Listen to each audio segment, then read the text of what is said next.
welcome to another episode of Scary Stories My Father Told Me.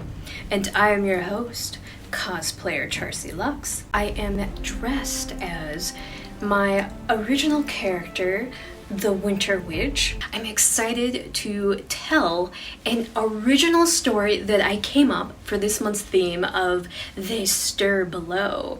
And this one is going to be very loosely inspired by the movie that I'm doing a movie review on, which is The Devil Below.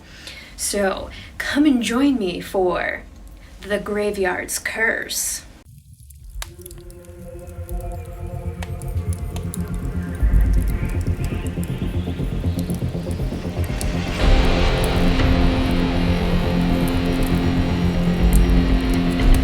The Graveyard's Curse by charsieluxxx. There's a small town in the Midwest that has an interesting myth surrounding it. At the top of a densely forested hill sits an old, ancient graveyard. Because of its faded tombstones, no one could pinpoint the exact date it was started. It was said in the early 1900s that the local undertaker was digging a grave. When he was at the 6-foot level, he made a remarkable discovery. He had happened to come across huge chunks of gold, but instead of keeping this incredible find a secret, he decided to bring it to the town mayor and his local council, and he asked them the question of, what would you like to do with this discovery? The town mayor and the rest of the committee were completely flabbergasted and also impressed by the fact that this undertaker decided to not keep this gold a secret and that he wanted to share the discovery with everyone else. So they made the decision that no matter what they ended up doing, they wanted to keep the undertaker a part of the future plans. They obviously wanted to build a gold mine because they wanted to get to the riches that were below the graveyard.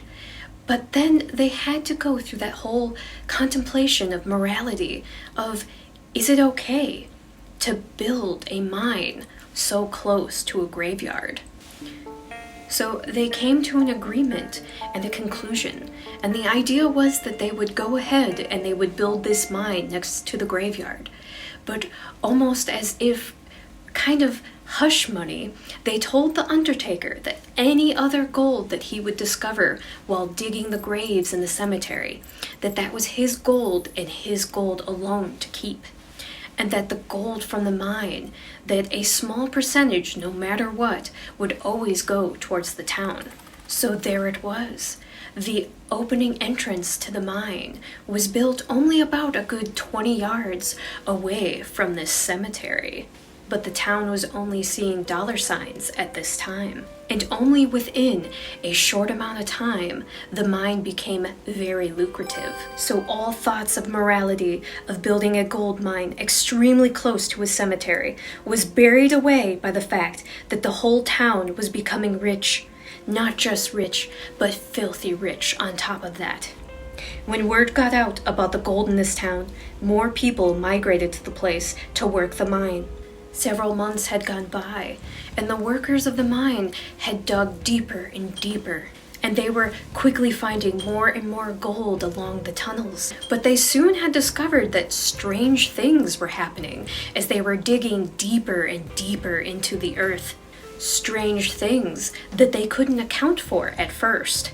Tools would go missing or just misplaced. And several weird accidents kept happening, almost as if booby traps were set up along the tunnel. At first, the workers thought that somebody was trying to sabotage them, so they started turning on one another. But soon after this is when several of the people started going missing in the mine. Then, when people started mysteriously going missing, that's when they also started discovering these strange clawed marks that were showing up in the mud. And the deeper you would go into the mine, you would see more and more of these footprints showing up.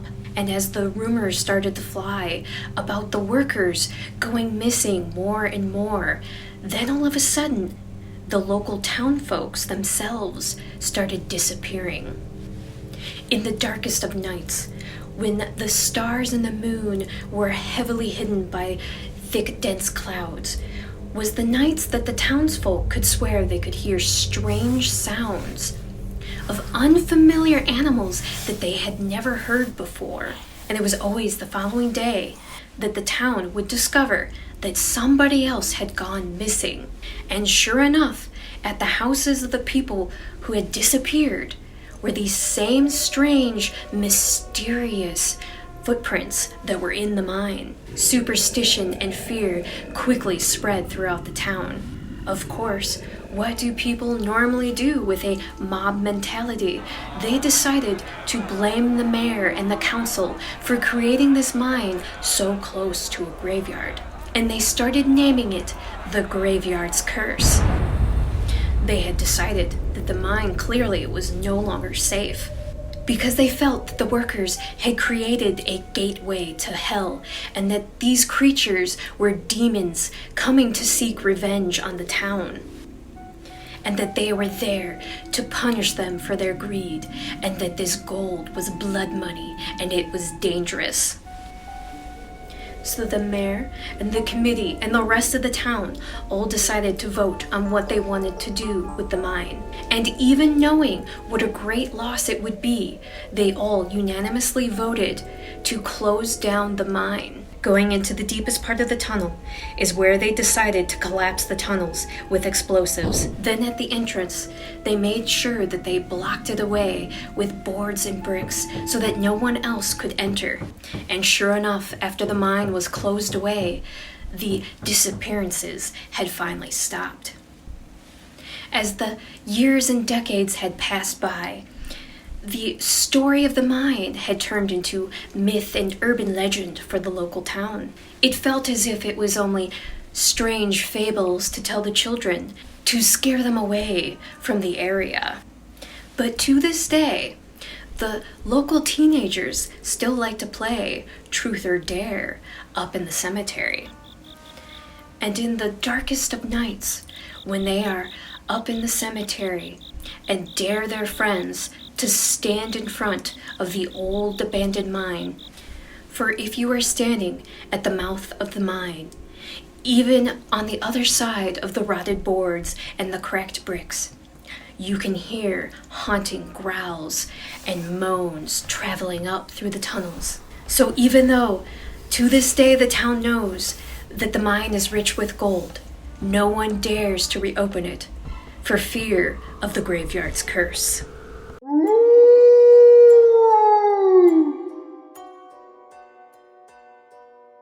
As always, my little Luxes, I hope you enjoyed that little tale, that little scary story. I especially really hope that you enjoyed it due to the fact that this was an original one written by me, and I kind of just came up with it on a whim, like I said, letting it kind of be inspired by the urban legend of the well to hell, being inspired by the demon below, and that it goes perfectly on theme for the stir below. So yes, let me know what your thoughts are on that. I am really thinking of using that story to be a prologue to a future long novel that I want to make inspired to this, and that to create the novel telling the stories of the teenagers who go into the graveyard to play Truth or Dare, and you can just imagine what's going to end up during their Truth or Dare game, that they might end up inside this mine at some point. They might accidentally release these strange creatures from below. We'll see. It's just a really fun idea, and it kind of kept popping up into my head.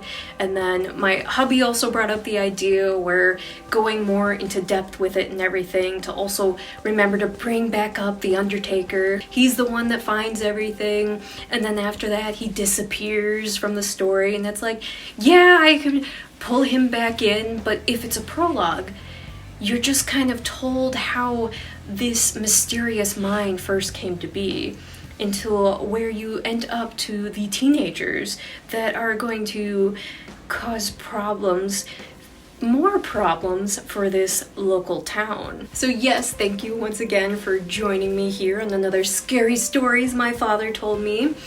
And I would love for you to come and join my main channel for charsieluxxx. I'd also love for you to come and join my other social medias. You can follow me on my, I almost said Trivium. It's Trivium Tuesday today, so I've had Trivium on the brain.